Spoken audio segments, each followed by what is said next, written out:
जय माता दी मित्रों, आज आपको हम सुनाने जा रहे हैं माता ब्रह्मचारिणी जी की पुण्यदायिनी व्रत कथा, पूजा विधि और इसका खास महत्व भी आज आपको हम बताएंगे। तो इनकी व्रत कथा को श्रद्धा पूर्वक श्रवण करने से माँ जगत जननी जगदम्बा की कृपा दृष्टि सदैव बनी रहती है। इनके आशीर्वाद से समस्त दुख संकटों का नाश हो जाता है। तो मित्रों, पूरे वीडियो को आप ध्यानपूर्वक देखेंगे तभी इसका संपूर्ण फल आपको मिलेगा। तो नवरात्रि का त्यौहार 9 दिनों तक चलता है। इन 9 दिनों में 3 देवियों पार्वती जी, लक्ष्मी जी और सरस्वती जी के 9 स्वरूपों की पूजा आराधना होती है। पहले 3 दिन माता पार्वती जी के 3 स्वरूपों की पूजा होती है। इनमें कुमार, पार्वती और काली। और अगले 3 दिन तक माता लक्ष्मी जी के 3 स्वरूपों की पूजा होती है।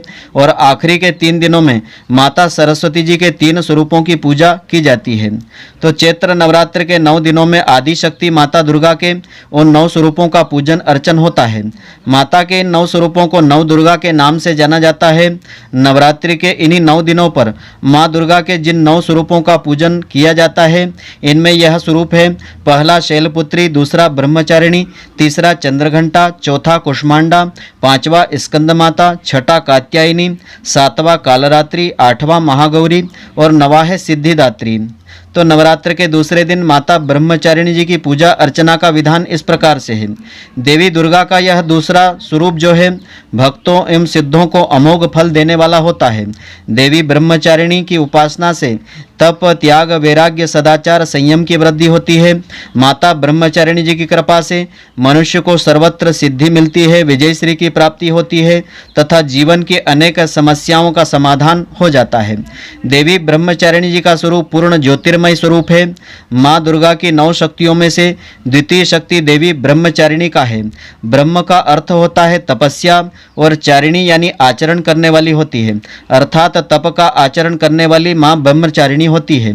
यह देवी शांत और निमग्न होकर के तप में लीन होती है। मुख पर कठोर तपस्या के कारण तेज और कांति का ऐसा अनूठा संगम होता है जो तीनों लोकों को उजागर कर रहा होता है। देवी ब्रह्मचारिणी जी के दाहिने हाथ में अक्षमाला होती है, बाएं हाथ में कमंडल होता है।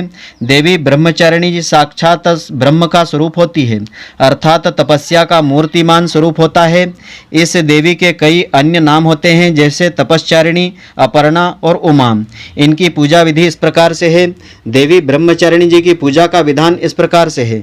सर्वप्रथम आपने जिन देवी देवताओं एवं गणों, योगिनियों आदि को कलश में आमंत्रित किया है, उनके पुष्प, अक्षत, रोली, चंदन से पूजा अर्चना करें। उन्हें दूध, दही, शर्करा, घृत, मधु आदि से स्नान करावें। वह देवी को जो कुछ भी प्रसाद अर्पित कर रहे हैं उनमें से एक अंश उन्हें भी अर्पित करें। तो प्रसाद के पश्चात आचमन और फिर पान सुपारी भेंट करके इनकी परिक्रमा करें।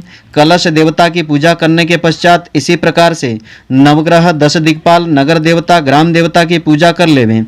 इनकी पूजा के पश्चात माता ब्रह्मचारिणी जी की यानी प्रधान देवी की पूजा करें।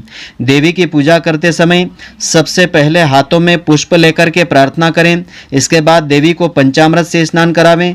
फिर भांति भांति के फूल, अक्षत, कुमकुम, सिंदूर अर्पित करें। देवी को लाल पुष्प काफ़ी पसंद होते हैं। शुद्ध घी व कपूर मिला करके फिर देवी की आरती करें। अंत में क्षमा प्रार्थना करें।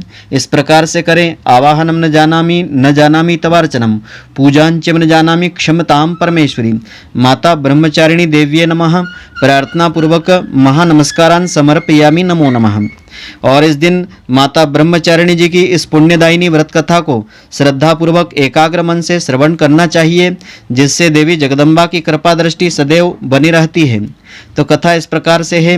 माता ब्रह्मचारिणी जी हिमालय और मैना की पुत्री है।